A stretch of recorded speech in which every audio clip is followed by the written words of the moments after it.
Hermanos, buenas tardes. Les damos la bienvenida a nuestra sesión de hoy con el tema número 14 que será impartido por el Padre Jaime Vilchis Guerrero, párroco de la parroquia de Santa María de las Rosas. Nos introducimos al tema con el siguiente canto, con una actitud orante. Vamos a ver el canto.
Órale.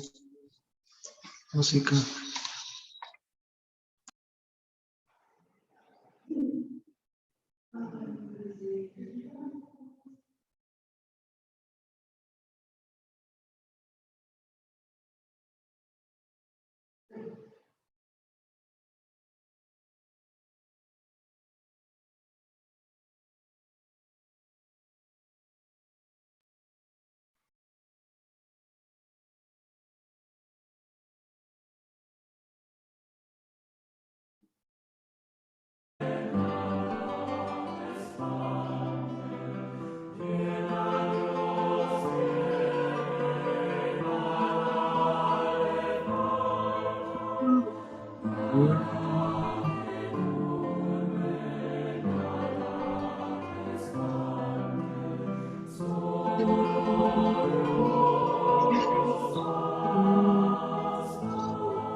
Buenas noches. Este canto es un canto de la experiencia de TC a la luz de lo que Santa Teresa nos invita a cultivar y sobre que nos invita a tener la confianza en Dios para saber enfocarnos en Dios, porque quien a Dios tiene, nada le falta. Quiero comenzar la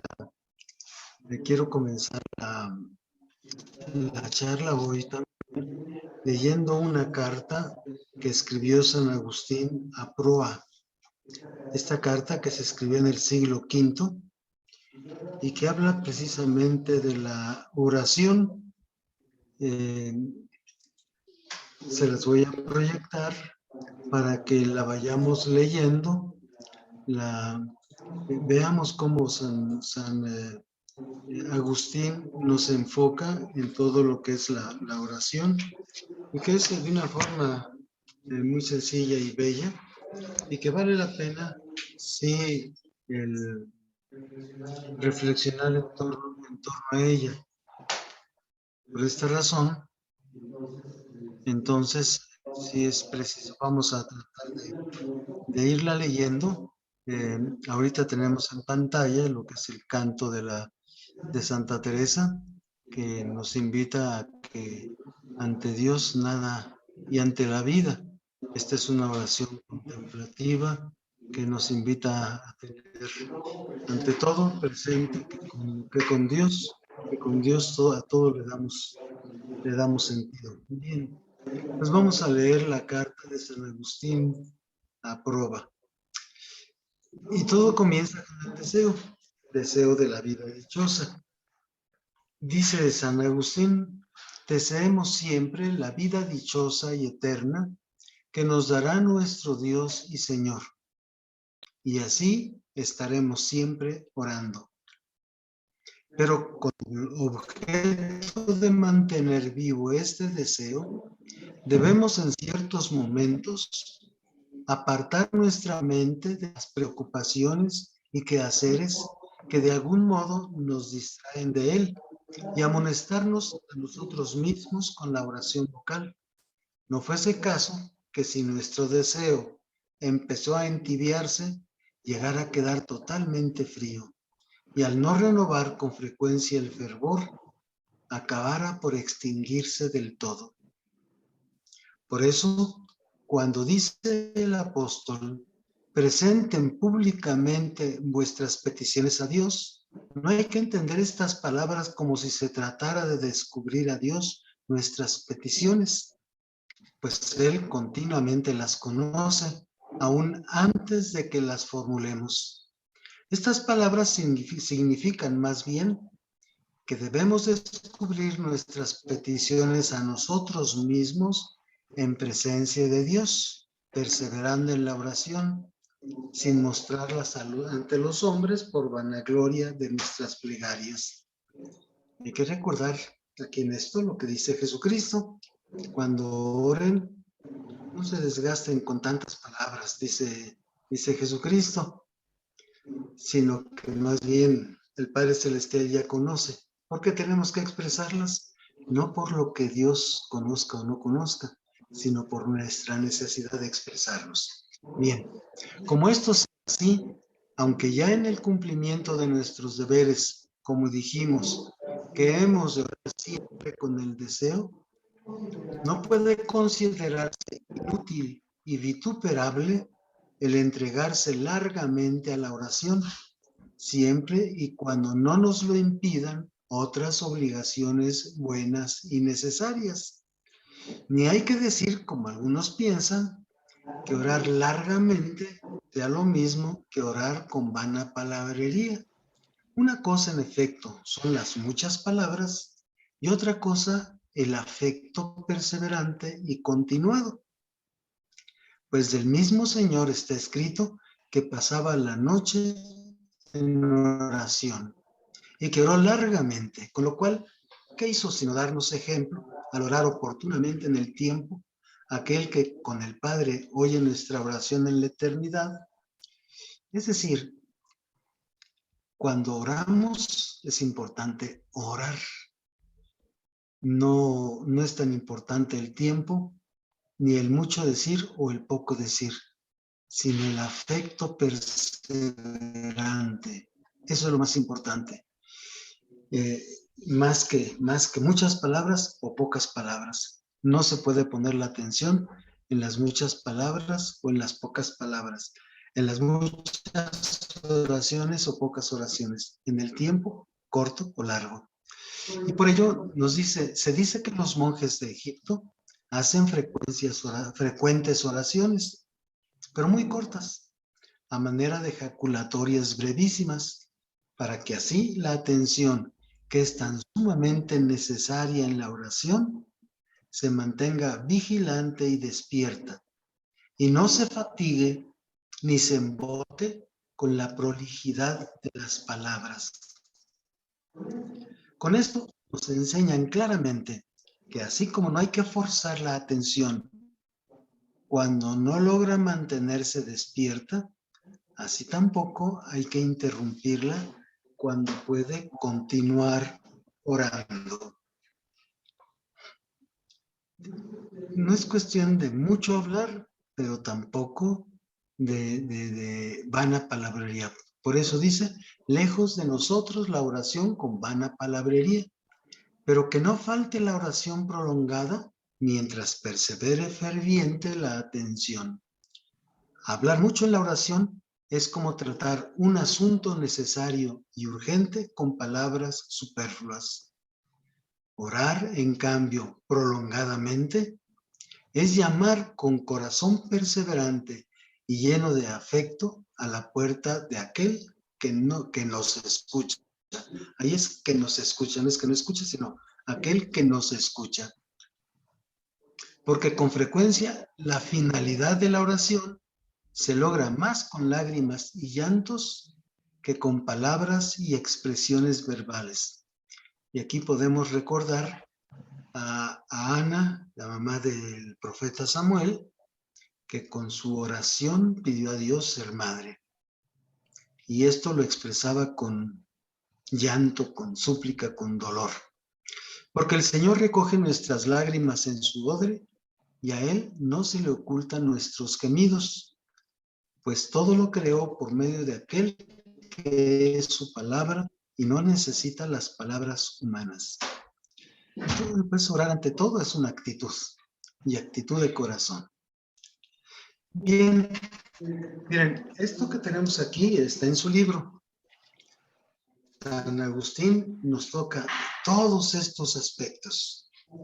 Cada uno de estos aspectos lo toca en esta carta a proba. ¿Y qué es lo que vamos a ver? Encontramos distintas formas de oración. Puede ser la oración vocal, las plegarias, la oración mental, la meditación y la oración contemplativa, que es un diálogo más personal e íntimo con Dios. Pero que de cualquier manera todas estas parten de la realidad y nuestra propia realidad, nos enlazan con la vida, nos comprometen con los demás e impulsan la solidaridad. Bien, esto es lo que vamos a ver, pero lo vamos a ver de forma inversa. Primero vamos a ver la oración contemplativa y ya al final veremos lo que es la meditación, la oración mental y la oración vocal. Y vamos a partir de ello con la experiencia de los apóstoles. ¿Qué sucede con la experiencia de los apóstoles? Bien, pues vamos a escuchar lo que nos dice San Lucas. Y de esto lo encontramos obviamente la experiencia de la transfiguración que nos narra San Lucas así. Jesús tomó consigo a Pedro, a Juan y a Santiago y subió a la montaña para orar. Mientras oraba, cambió el aspecto de su rostro y su vestidura se volvió en un blanco resplandeciente. En esto aparecieron conversando con él dos hombres. Eran Moisés y Elías, que resplandecientes de gloria, hablaban del éxodo que Jesús iba a cumplir en Jerusalén. Cuando estos se retiraban, Pedro dijo a Jesús: Maestro, qué bien estamos aquí. Hagamos 3 tiendas, una para ti, otra para Moisés y otra para Elías. Pedro no sabía lo que decía. Esto es, podríamos decir, la experiencia que tuvieron Pedro, Juan y Santiago. Una experiencia en la que podemos observar, en primer lugar, lo que nos dice el evangelista: subió a la montaña para orar. Y allá se transfiguró en su presencia. Y se nos describe cómo era esta transfiguración. Es decir, cambió el aspecto de su rostro. Su vestidura se volvió en un blanco resplandeciente. San Mateo habla de cómo logró una especie de transparencia prácticamente, que con una blancura que no se puede lograr sobre la tierra. Y después conversaban con Moisés y Elías. Y aquí una cosa importante es esto que hablaban. Uno podría hacer una exégesis de este texto, pero estamos desde el punto de vista de la oración. Y lo vamos a hablar desde la oración, porque dice el texto que hablaban del éxodo que Jesús iba a cumplir en Jerusalén. ¿Cuál era el éxodo? Su éxodo era el paso. El paso, podríamos decir que iba a vivir comenzando por la pasión. La pasión, la muerte y la resurrección. Esa es la Pascua, el paso del Señor, el paso de una situación a la otra. ¿Sí? El paso de la muerte a la vida. Hablaban de, por lo tanto, hablaban también del sufrimiento que iba a padecer. Algo fundamental, sobre todo porque esto, según nos dicen los exégetas, sucedió en la semana anterior a la pasión. Lo cual, pues obviamente ellos no entendieron muchas cosas, sobre todo cuando Jesucristo les dijo que no hablaran de ello hasta después de la resurrección. ¿Pero qué es eso de resucitar de entre los muertos?, se preguntaban ellos. ¿Quién sabe? Pero por lo mientras no entendieron. No entendieron que podríamos decir la experiencia de ellos hizo que Pedro se expresara: qué a gusto estamos aquí. Sí, esta experiencia trajo consigo un gusto, un gozo, una alegría muy especial, como un querer mantenerse ahí.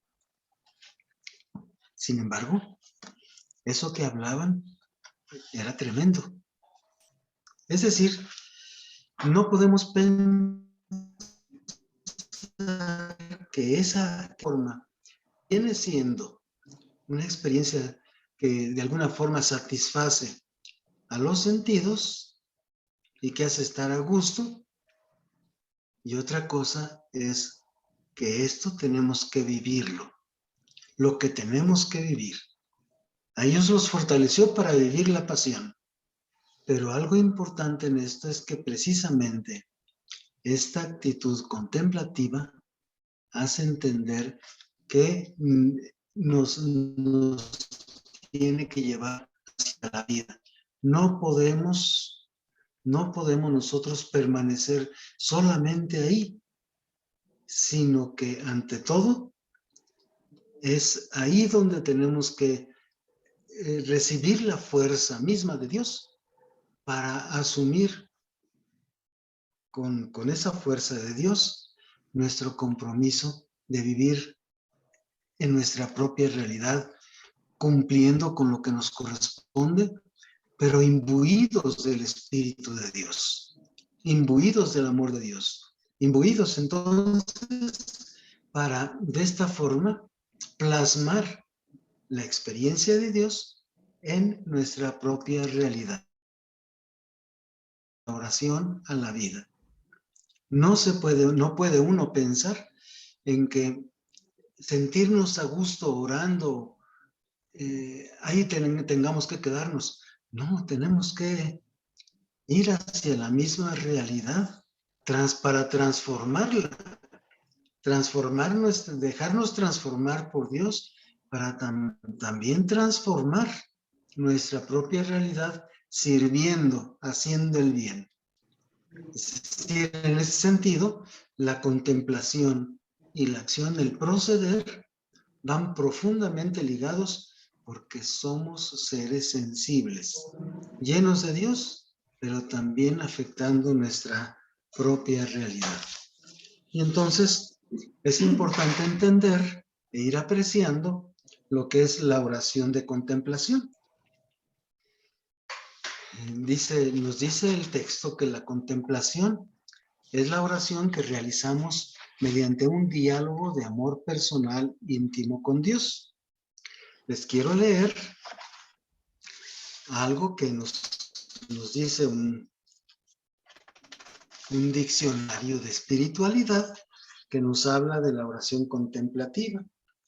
Podemos llamar oración contemplativa a toda actividad espiritual que toma en consideración el misterio del reino de Dios presente, a fin de que el alma se adhiera a él más profundamente por la fe. Esto es, ante todo, es una actividad teologal. La oración es expresión de fe, nace de la fe. Toda la espiritualidad, toda nuestra vida espiritual tiene como fundamento la fe. Recordar que la fe es el modo de entrar en una relación profunda con Dios, de tal manera que Él nos permita mirar la vida desde Él. Es entrar en ese contacto con Dios que sostenga la visión de nuestra vida a la luz de lo que de Él, de su presencia, y que se vive en la esperanza para expresarla a través de la caridad. Entonces, la oración ante todo es una actividad teologal, o sea, una actividad de fe en la esperanza vivida en la caridad. Así, de este modo, podemos apreciar lo que aquí se nos ofrece de la contemplación, porque esta oración, ante todo, es una búsqueda de una adhesión más personal al misterio de fe. Entonces, por ello, la realizamos mediante un diálogo de amor personal, íntimo con Dios, y podríamos decir interpersonal, porque el primero que provoca la contemplación es Dios. Dios nos contempla y se deja ver para que nosotros también lo contemplemos. Así empieza el amor que ha de llevarnos a nacer de Él y a vivir con Él, como nos dice el Catecismo de la Iglesia Católica. De forma pues que esta oración, esta forma de oración, es la más intensa, porque crea en nosotros una relación profunda con Dios, y es Dios quien nos lleva también a contemplar la vida desde Él. Esto es muy importante. La oración nos une a Dios, porque Dios nos hace mirar la vida desde Él. De ahí que esta forma de oración sea tan importante. Lo que escuchamos en el canto inicial de Santa Teresa no es sino expresar precisamente eso. Nada te turbe, nada te espante. Dios no se muda. Quien a Dios tiene, nada le falta. Solo Dios basta. Entonces, la contemplación no se reduce solo a ejercicios que producen sensaciones de quietud o sentimientos gratificantes. A veces podemos pensar que nos sentimos muy a gusto, como sucedió con los apóstoles, que estaban muy a gusto ahí contemplando lo que estaba sucediendo, algo muy bonito. nos lleva también a fortalecernos en esta búsqueda de Dios, en este estar con Dios y no estar dependiendo de algunos fenómenos que a veces se presumen sobrenaturales como la luz y el calor y que pueden representar una especie de esquizofrenia que desemboca incluso en disturbios psíquicos. Atención a esto, porque nuestros tiempos se han caracterizado mucho por ello. Y a veces, si no sentimos nada, es porque no oramos nada. Eso es lo que pensamos nosotros. Porque a veces queremos depender mucho de las sensaciones. Queremos depender tanto de las sensaciones que nos queremos quedar en las sensaciones. Y si no sentimos bonito, es que no estamos orando. La fe es un don sobrenatural y por lo tanto no depende de los sentimientos, de las sensaciones. Es ante todo, se conocen ahora como actitudes fundamentales. Todo ello pues entonces nos quiere fortalecer y ayudar para entender lo que es incluso la oración. Ahora bien, algo fundamental es cómo esta oración nosotros la podemos también fortalecer y fundamentar. ¿Cómo la podemos fortalecer y alimentar? ¿Cómo la podemos vivir? Y en este sentido podemos entender muchas cosas. Por ejemplo, algo importante para la contemplación es la palabra. Es la palabra. Ahí en su texto, en el número 3, tienen algo que dice contemplación de Jesús en la hostia consagrada. Pero yo quiero ir un poquito más allá, porque en la hostia consagrada, pues sí, podemos contemplar a Cristo desde la fe como alguien que se transformó de un pedazo de pan a hacer de ellos su cuerpo y su sangre. Y obviamente eso lo podríamos decir que viene siendo una de las expresiones de la oración contemplativa, que es la oración litúrgica. La oración litúrgica es fundamentalmente, es una oración contemplativa. Y por ser una oración contemplativa, obviamente, invita a mantener esa quietud que nos lleva ante todo, a estar con la fe y todo nuestro ser en torno a lo que realizamos, a lo que escuchamos. Es fundamental porque ahí apreciamos en la liturgia los momentos sublimes de la presencia de Dios, ¿sí? Los momentos sublimes de la presencia de Dios, porque podríamos decir, cuando se lee la lectura, dice el texto, dice la iglesia en la Sacrosanctum Concilium, en el documento de la liturgia, dice que cuando uno escucha el Antiguo Testamento o las cartas o los libros de los Hechos, uno escucha a Dios. Y cuando uno escucha el Evangelio, es Jesucristo quien nos habla. Es decir, Dios que entra así, a través de la palabra, entra en relación con nosotros. La importancia de que tiene todo esto. Y ahí en la liturgia tenemos, por un lado, la liturgia de la palabra, entonces, en la que Dios entra en relación con nosotros a través de sus palabras. Es Dios quien nos habla, la importancia que tiene este momento. Y la otra parte es la liturgia sacrificial, la liturgia de la Eucaristía. Dos momentos que son muy importantes. Muchos de nosotros, de ustedes, de nosotros, quizá escuchamos hace tiempo que para cumplir con el precepto dominical, bastaba con que uno llegara al credo. Ya no se puede decir eso, porque tan importante es la liturgia de la palabra como importante es la liturgia de la Eucaristía. No se puede decir que una sea más o menos importante que la otra. Y por lo tanto, es fundamental ahí entendernos en esta interrelación con Dios, que por un lado nos habla y por otro lado nosotros también nos dejamos afectar por lo que nos dice.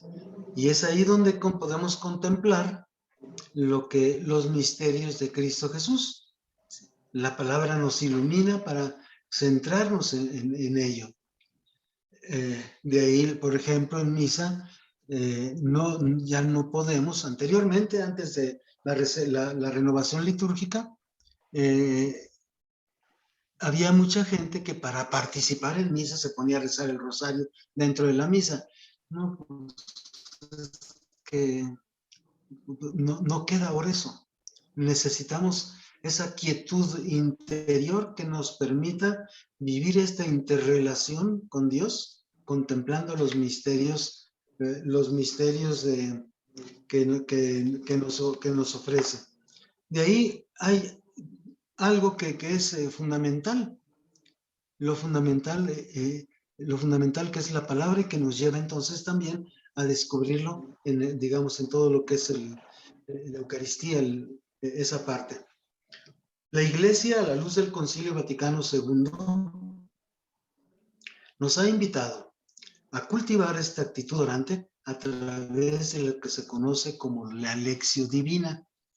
La Lectio Divina, ante todo, tiene sus pasos, y los pasos son la escucha y el estudio, podríamos decir, la reflexión en torno a la palabra de Dios para tratar de entenderla, la meditación sobre ese texto, es una actitud discursiva que nos lleva necesariamente a la oración, a platicar con Dios a la luz de la palabra y a la contemplación. Algo fundamental, sí. Pero lo otro es que esto mismo nos lleva hacia el hermano. O sea, hacia la realidad. Y por lo tanto, contemplar a Dios en el hermano. No podemos nosotros menos que expresarnos. Aquí yo les comparto algo que está en alguna experiencia que compartieron de la Madre Teresa de Calcuta. Dicen que un periodista fue a vivir una experiencia con la Madre Teresa ahí en donde ella estaba, y por lo tanto participando en todas las cosas que ella hacía, y se dio cuenta de cómo trataba a aquellos que incluso daban asco. Y le dijo el periodista: yo no haría esto ni por $1,000,000. Y la Madre Teresa de Calcuta le dijo: yo tampoco. ¿Por qué razón? Porque el amar al esposo, es decir, Santa Teresa de Calcuta, lo que hacía era contemplar a aquel que era, podríamos decir, de acuerdo con lo que decía el periodista, alguien que provocaba asco, ver a su esposo, o sea, a Jesucristo. Entonces, la motivación no era la apariencia sufre, sino cómo veía en ellos a Jesucristo. De ahí lo que dice San Juan: si alguno dice yo amo a Dios y odio a su hermano, es un mentiroso, pues quien no ama a su hermano a quien ve, no puede amar a Dios a quien no ve. Y esto es fundamental. Es decir, nosotros nos vamos a encontrar siempre gente que es incómoda. Nos vamos a encontrar incluso ante al ordinario. En casa, por ejemplo, hay momentos en que no se aguanta el esposo, no se aguanta la esposa, o no se aguantan a los papás. Es decir, hay distintas circunstancias en la escuela, hay gente problemática en la calle. A veces nos encontramos con gente que, bueno, no quisieron lo que existiera. Sin embargo, es ahí donde Dios se nos presenta. Y la oración contemplativa nos lleva entonces a mirar al otro, al hermano, desde Dios, como Dios lo mira, no como nosotros lo miramos, sino como Dios lo mira. Lo cual, pues obviamente esto es gracia. De ahí la importancia que tiene el saber contemplarnos en Dios y alimentar esta actitud contemplativa para poder contemplarle a Dios en el hermano. La actitud contemplativa nos lleva entonces fundamentalmente a adherirnos profundamente a Dios para que nosotros nos miremos y miremos también como Dios. A esto nos lleva a mirar la vida como la mira Dios, para vivirla como Dios nos dice, como Dios nos enseña. Y por lo tanto, el compromiso con el hermano es fundamental. Y consiguientemente, algo muy importante, algo muy importante es ver cómo esto también nos inserta en la vida y con todo lo que nos toca vivir. Entonces, no podemos pensar que una cosa es estar en la oración y otra cosa es la vida. Eso se llama dicotomía. Eso se llama dicotomía. No, es decir, el objetivo de nuestra vida es, y a esto nos lleva la contemplación, alcanzar la unidad personal y que se va a expresar, entre otras cosas, en mirar la vida como Dios la mira, para que de esta forma apreciemos la vida y la vivamos intensamente como Dios nos inspira. Como dice el texto, la oración y vida se entrelazan profundamente. Lo que descubrimos en la contemplación nos ayuda a mejorar nuestra vida y se refleja en nuestros actos. El catecismo de la Iglesia Católica: se vive como se ora, porque se ora como se vive. Y atención a esto que dice el catecismo es fundamental. Se vive como se ora, porque se ora como se vive. Esto es algo que mucha gente nos echa en cara a nosotros, a todo el mundo, obviamente a los sacerdotes, pero a los ministros, a la gente con la que estamos más, que podríamos decir, más comprometidos en la iglesia, pues con actividades de la iglesia, que a veces dicen que decimos una cosa y hacemos otra, o sea, la actitud de los escribas y fariseos, ¿no? Es la unidad de vida que se manifiesta aquí. Se vive como se ora, porque se ora como se vive. Oramos la vida y con la oración se alimenta para la vida. El documento de Puebla: se intenta que la oración llegue a convertirse en actitud de vida, de modo que la oración y la vida se enriquezcan mutuamente. Oración que conduzca a comprometerse en la vida real y vivencia de la realidad que exija momentos fuertes de oración. De ahí que la contemplación, la oración contemplativa, nos lleva a vivir más intensamente nuestra vida familiar, nuestras responsabilidades familiares, como también nuestras responsabilidades sociales, políticas, educativas, laborales. Una persona contemplativa sabe ser responsable y manifiesta la profundidad de su relación con Dios, en la vivencia de su trabajo, en el compromiso de la vida, en el compromiso con los demás. Y de ahí, pues lo otro que es fundamental también, que es expresión de ello. Si Dios nos enseña a mirar como Él mira, no podemos ser indiferentes ante los demás. Si nosotros leemos un poquito y estamos al pendiente de lo que el Papa Francisco nos dice, ojalá que le escuchamos.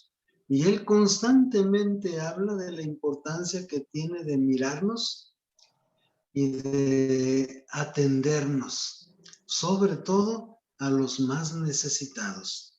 En este caso, por ejemplo, a los migrantes. ¿Cómo miramos a los migrantes? A veces los despreciamos porque son un estorbo, porque son... Y creo que, entre otras cosas, el Papa dice que es ahí donde nosotros dejamos ver lo que nosotros creemos, en la atención al hermano. Sí, porque la fe no puede ser, digamos, distinto o diferenciarse o aparte de todo lo que es la esperanza y la caridad. La vida teologal es una y nos lleva a la unidad, y entre esas cosas el ser solidarios con los demás, porque por un lado lo que nos dice el texto: el que quiera ser importante entre ustedes, que sea su servidor; el que quiera ser el primero entre ustedes, que sea esclavo de todos. Pues tampoco el Hijo del Hombre ha venido a ser servido, sino a servir y a dar su vida en rescate por todos. Pero no solamente eso, podríamos decir, si nosotros vamos a San Mateo capítulo 25, dice ahí: como trataste al más insignificante de mis hermanos, a mí me trataste. Tuve hambre y me diste de comer, tuve sed, me diste de beber, fui migrante y me atendiste, estuve necesitado y viste por mí, estuve en la cárcel y te preocupaste por mí. ¿Qué más? Agréguenle. San Juan de la Cruz por eso decía: al atardecer de nuestra vida seremos juzgados por el amor. A esto nos lleva la contemplación. A veces podemos pensar que todo el servicio que uno puede dar, el servicio social que uno pueda ofrecer, digamos, hay que trabajen, ¿no? Que se preocupen. Si somos indiferentes ante ellos, somos indiferentes también para con Dios. Y así, si la contemplación nos invita a cultivar los sentimientos de Jesucristo, entonces Jesucristo siempre atendió a los más necesitados. Y por lo tanto, trabajar también para crear mejores condiciones de vida. Otro aspecto importante es, obviamente, es contemplar partiendo de la realidad. Si escuchamos y vimos que se vive como se ora, porque se ora como se vive, si nosotros, si la fe nos lleva y la oración nos llevan a mirar la vida desde Dios, entonces Dios nos hace mirar también la realidad con una actitud crítica. Y lo crítico parte también de nuestra responsabilidad por transformar nuestra propia realidad. Dice el concilio en la Gaudium et Spes: es deber permanente de la Iglesia escrutar a fondo los signos de los tiempos e interpretarnos a la luz del Evangelio, y cada quien desde lo que le corresponde. ¿Sí? Contemplar la realidad en actitud orante nos hace entender lo que tenemos que hacer para transformar lo que se debe transformar. Yo creo que si ha habido gente que ha transformado mucho de la realidad, han sido, yo creo que los santos. Son gente que partiendo de Dios llega a los hombres. Y vemos a la Madre Teresa de Calcuta, vemos a San Juan Pablo II transformando cantidad de cosas sin otras armas que la actitud de fe, que les llevó entonces a contemplar la vida de modo diferente. Hoy estamos viendo, por ejemplo, los problemas de COVID, cómo nos ha golpeado el COVID. Da mucho pesar que haya gente orante que no tomen, que piense de modo diferente a la ciencia. Por ejemplo, ¿cuántos no se han vacunado? Por cantidad de pensamientos que dejan ver gente que podríamos decir ignorante, incluso hasta sacerdotes, que a veces dicen que son cosas del diablo, cosas de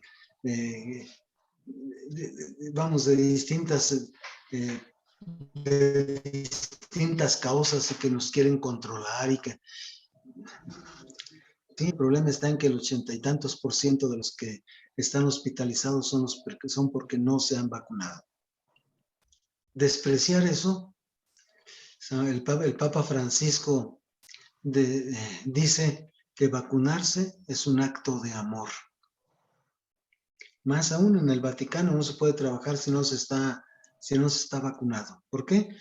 Porque necesariamente yo creo que alguien que no se ha vacunado ni siquiera debería venir a misa, porque corre el riesgo de contagiarse y de contagiar. A lo mejor hasta puede llegar a casos muy, muy serios. Así como también, por ejemplo, ser críticos de la realidad a partir del discernimiento. Y en este sentido, la palabra nos tiene que hacer críticos, nos tiene que llevar a pensar cómo están las cosas. Por ejemplo, pensar en lo que uno puede hacer en cuestiones de tipo político. A veces nos dejamos llevar por cosas que, le entramos a estas cosas que con mucha frecuencia son expresión de borreguismo.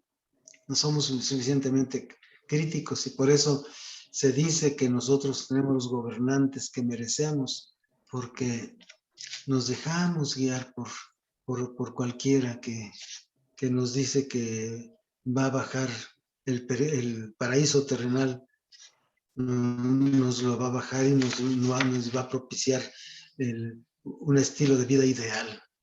Hay que ser un poquito más críticos en eso, porque eso también nos lleva a ver qué nos toca hacer. El discernir debe de ser una actitud, es un don del espíritu, y nos debe llevar entonces a realmente analizar, a reflexionar, a compartir y a formarnos para saber interpretar, pero también para saber actuar. Esto nos lleva también entonces a que nuestra vida se transforme también, incluso hasta en un servicio a los demás. Miren, ha habido algunos que quieren hacer algunas preguntas. Yo les voy a pedir, por favor, que escriban sus preguntas y las hagan al final de la charla. Finalmente, tenemos otras formas de orar, que es la meditación. La meditación fundamentalmente es una actividad discursiva, es decir, es algo que nos puede ayudar a reflexionar, a pensar, a tratar de encontrar razones, a encontrar motivación, encontrar formas que nos hagan pensar mejor y obviamente pensar según el Evangelio o según algún libro de espiritualidad, alguna cosa que nos afecte, algún testimonio que de pronto nos haga pensar en Dios, en la vida, en el bien.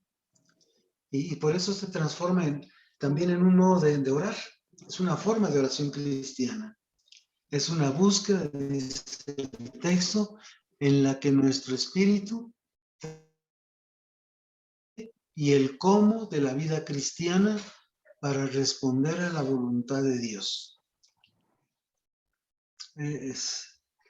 Entonces, es una actividad en la que uno reflexiona, por eso es discursiva, porque reflexiona sobre un texto, sobre un libro, sobre algunas expresiones, sobre algo que el Papa dijo, sobre algo que escuché y me llamó mucho la atención y que ponemos en presencia de Dios. Algo muy común y que podríamos decir es más ordinario, es a través de las Sagradas Escrituras, a través de la Biblia, o incluso de imágenes sagradas, de escritos de espiritualidad, libros de espiritualidad. Es meditarlos para apropiarlos, podríamos decir, para ver qué nos queda a nosotros, cómo nos confronta en la vida y cómo nos ayuda y nos motiva para darle a nuestra vida también un enfoque determinado. A veces nos hemos encontrado con textos que nos quedan grabados por lo que dicen. Por ejemplo, a mí cuando yo iniciaba mi ministerio, recuerdo que leí algo que el doctor Schweitzer decía, dedicado a los leprosos. Lo que yo hago es como una gota de agua en el océano, pero es lo que le da sentido a mi vida. Yo medité mucho eso. No voy a cambiar muchas cosas, pero lo que hago, eso le da sentido a mi vida y es lo que me va a impulsar.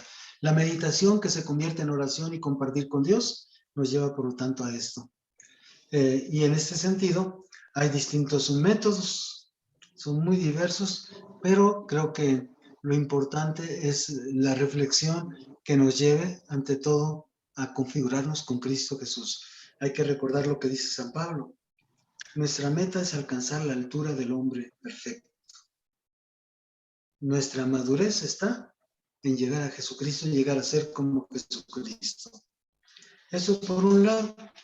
La otra forma de oración que es la más común es la oración vocal.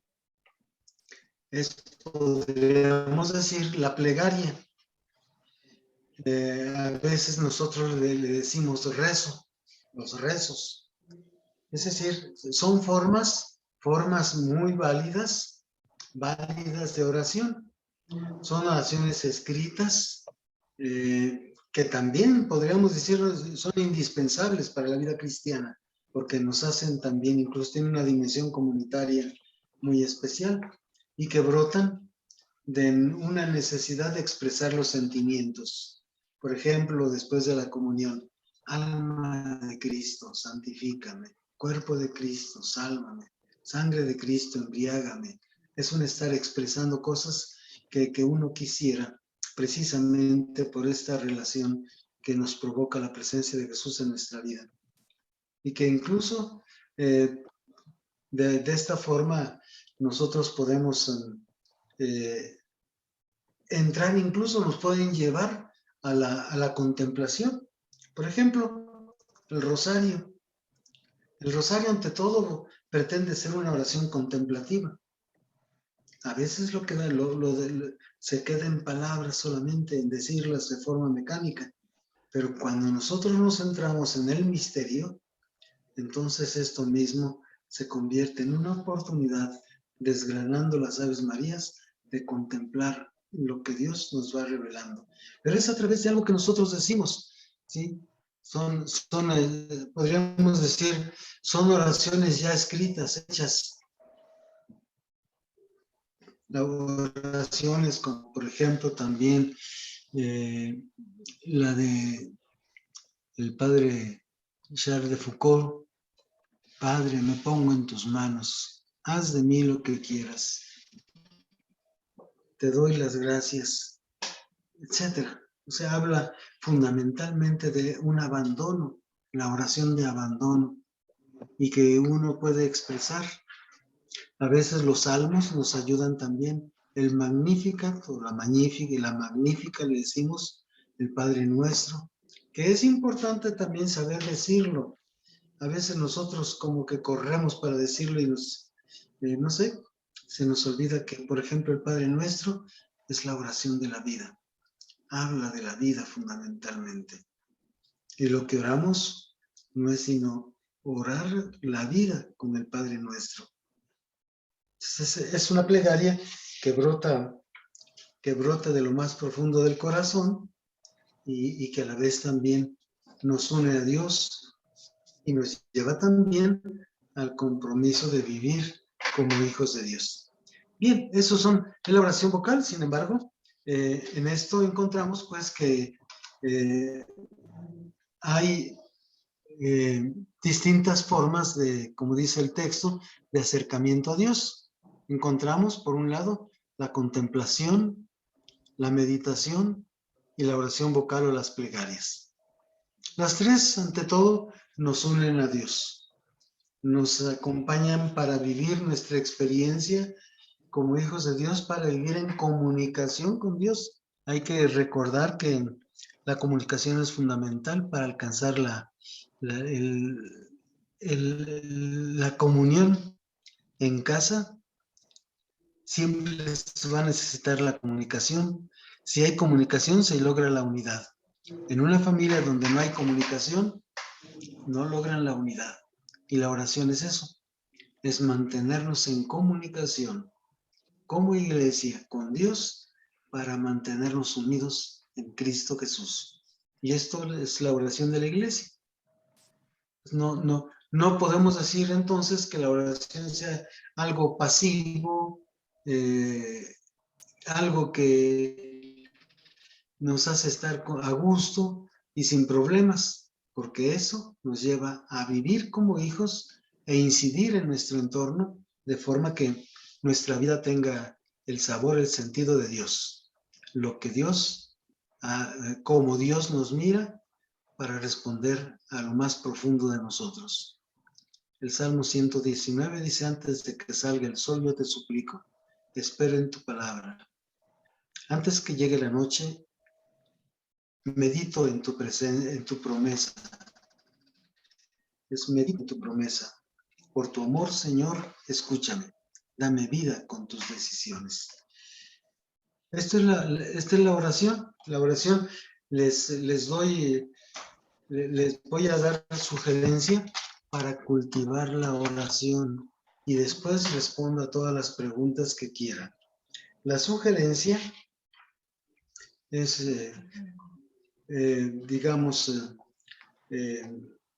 entender, en primer lugar, entender la oración, y esa es nuestra conclusión. Lo que dice Santa Teresa: la oración es tratar de amistad, estando muchas veces a solas con quien sabemos nos ama. La experiencia de Santa Teresa es un trato de amistad, es estar con el amigo, estando muchas veces a solas, pero sabemos que con quien tratamos nos ama. Esa es nuestra seguridad. Es esa expresión. Y Santa Teresita del Niño Jesús, una mujer así muy espontánea, muy jovial, decía: la oración es un impulso del corazón, una sencilla mirada hacia el cielo, un grito de reconocimiento y de amor, tanto desde dentro de la prueba como desde dentro de la alegría. Es, digamos, es el impulso del enamorado, de la enamorada, que se expresa ante aquel que nos ama y que por lo tanto nos lleva a expresarnos con toda la espontaneidad también de sentirnos amados y de expresarnos con gratitud por el amor que tenemos, pero que a la vez también nos lleva a gozarnos de este amor, expresándolo, diciéndolo, compartiéndolo. No dejar solamente, no es cosa de saber que Dios me ama, es cosa de expresar que lo amo, porque yo sé que Él me ama. Y por lo tanto, Él siempre lo expresará. pero que necesitamos nosotros expresarlo, porque ante todo lo necesitamos nosotros. Dios no lo necesita, lo necesitamos nosotros. Dios no lo necesita porque siempre lo expresará. La cuestión es que nosotros también necesitamos expresarlo para decirlo y para sentirnos profundamente amados y cultivarlo en nosotros. Bien, entonces yo les voy a pedir ante todo como actividades personales. Una, visiten el Santísimo, pero en total silencio. Es decir, visitar al Santísimo y platicar con Él, con el Señor Jesús. Platicar de ti, platicar de Él, platicar, compartir con Él. Sí. Si acuden a una hora santa, es un momento así que puede ser de mucha intimidad. Hay quienes lo hacen rezando el rosario. Está bien, pero quizá sea más importante. No más importante, pero sí puede ser algo que favorezca mucho el crecimiento, el saber hablar. O incluso el saber estar. La oración es ante todo saber estar. Y a veces no se tienen palabras, pero si estamos, ya eso es oración. Y por otro lado, también tratar de contemplar a Dios en la naturaleza. Ir a algún lugar, qué sé yo, donde se vaya a hacer ejercicio, lo que sea, y tratar también ahí de desarrollar esta actitud contemplativa. Ojalá que también tratemos de contemplar a Dios, por ejemplo, en los hermanos que están en los cruces de las calles lavando o pidiendo alguna ayuda, o a los migrantes. Ojalá que en ellos aprendamos a contemplar a Jesucristo. Bien, ahora sí, preguntas. Por ahí Evelyn de la Transfiguración tiene desde hace rato la mano alzada.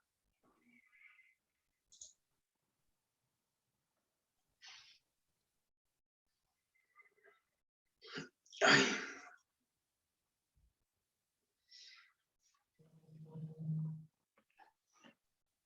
Hermanos, ya está abierto el chat para que puedan escribir ahí si tienen alguna duda o pregunta o comentario. Pueden escribirlas ahí, por favor. A ver, Evelyn. Hay dos preguntas de Evelyn.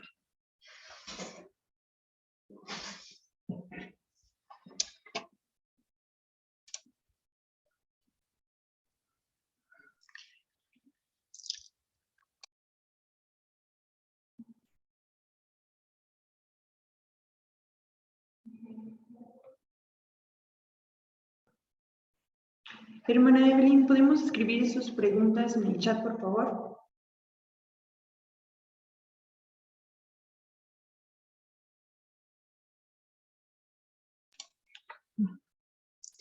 La primera es referente a comulgar si llego tarde a la Eucaristía. Dice, bueno, entre semana hay momentos en que posiblemente, yo creo que no hay tanto problema. Dios no hace problemas. Dios no hace problemas, eso sí. Nosotros tampoco necesitamos no hacer problema de comulgar o no comulgar. Lo que sí, en cuanto al cumplimiento del precepto dominical, pues ahí sí hay que llegar desde el principio. ¿Sí? Eso por un lado. ¿Cómo saber si se está haciendo una contemplación adecuada en los lugares que mencionó? ¿Cómo saber? Eso es cosa del corazón. ¿Sí? Eso es cosa de corazón, de experiencia. No es cosa digamos, de tener una respuesta, si esto se hace así, se hace de esta manera y se logra esto, ¿no? más bien la actitud que tengas ante Dios y cómo puedes, pues, qué tanto estás compartiendo con Él. ¿Qué piensa de una persona que es de fe y no se vacuna porque comenta que estamos en manos de Dios y es cuidado particular, no para los hermanos? Y es cuidado particular, no para los hermanos. Es decir, te voy a contar una experiencia de un obispo que dijo que hay que aprender a confiarnos en Dios. Y a los 3 o 4 días le aceptaron su renuncia como obispo. Eso fue del norte. ¿Qué quiere decir esto? Simple y sencillamente, que me parece que es una expresión de amor a Dios el ser vacunados. Si alguien no se vacuna, no le interesa ni su vida ni la vida de los demás. Pero en fin, hay modos de pensar y no se puede menos que también respetar los modos de pensar. Eso sí, que tenga muy en claro que una persona que no se vacuna tiene más riesgo de padecer más intensamente y de morir. Eso que ni qué. Porque eso de que estar en manos de Dios, no estamos en manos de Dios. En ese caso, todos estamos en manos de Dios, en ese sentido. Pero no en manos de Dios para que digamos, pues como que no, no cumplir con eso que es muy importante, ¿no? Pero en fin, eso ya viene siendo de responsabilidad personal. Pero eso sí, ¿se puede comulgar si algún domingo no se asistió a misa? Pues todo depende. En realidad, si alguien no asiste por irresponsabilidad, confiésese.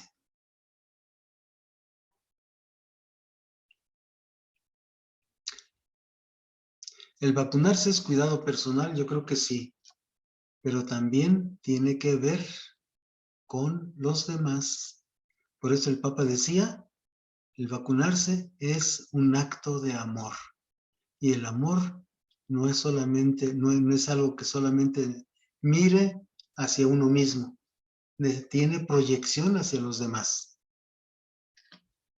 ¿Puedo comulgar el siguiente domingo si no fui a misa el anterior y después confesarme?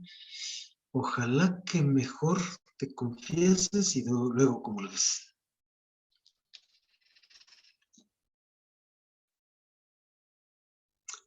Entendiendo que se vive como se ora, porque se ora como se vive. La religión y la espiritualidad son una misma cosa. Podríamos decir que hay identificación. Sí, la religión se entiende como el modo de vivir en relación con Dios, porque entonces espiritualidad es dejarnos conducir por el Espíritu de Dios. Entonces, por un lado, sí y no. Sí y no, pero la oración de meditación es parte de la lección divina, ¿cierto? Sí, efectivamente. ¿Sí? Recuerden los pasos de la lección. Primero es la lección, después viene la meditación, de la meditación viene la oración y la oración la contemplación. Pero también de ahí nace el servicio y el insertarnos en nuestra realidad. En la oración comunitaria, ¿algún consejo para no distraerse tan fácilmente? Ay, Dios. Miren, por algo le llaman a la imaginación la loca de la casa. Quizá lo importante no es poner tanta atención si me distraigo o no me distraigo, sino más bien la actitud, el estar con ese afán de mantenerme enfocado. Si se me va, bueno, pues hay que volver, ¿sí? Hay que volver y estar en lucha. Una forma de oración podría ser también cómo nos portamos con los demás y dejamos ver si Dios está en nosotros o no. Bueno, nomás no vayamos a confundir con que orar es lo que yo vivo. La oración es ante todo comunicación y de ahí brota la relación con los demás. O sea, de lo que, como dice Jesucristo, de lo que está lleno el corazón, habla la boca. Si estamos llenos de Dios, necesariamente lo vamos a dejar ver en la relación con los demás.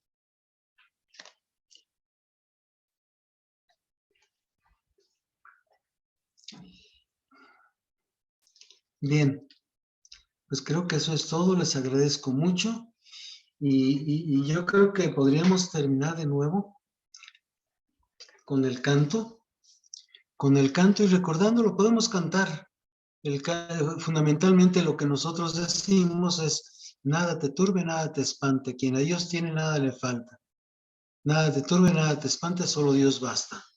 Eso es lo que podemos nosotros ir cantando y lo demás viene siendo el que ¿cómo se dice? Pues un solista. Vamos a terminar con esta oración.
Les agradezco a todos su atención. Ojalá que crezcamos en oración y que Dios los llene de bendiciones. Gracias a todos por sus mensajes. Y vamos a terminar con la bendición, y que la bendición de Dios Todopoderoso, Padre, Hijo y Espíritu Santo, descienda sobre ustedes y permanezca siempre. Buenas noches, Dios los bendiga y acompañe. Agradecemos su participación, hermanos, en este tema. Que tengan una linda noche. Nos vemos dentro de 8 días. Don Pablito. Adiós, don Pablito.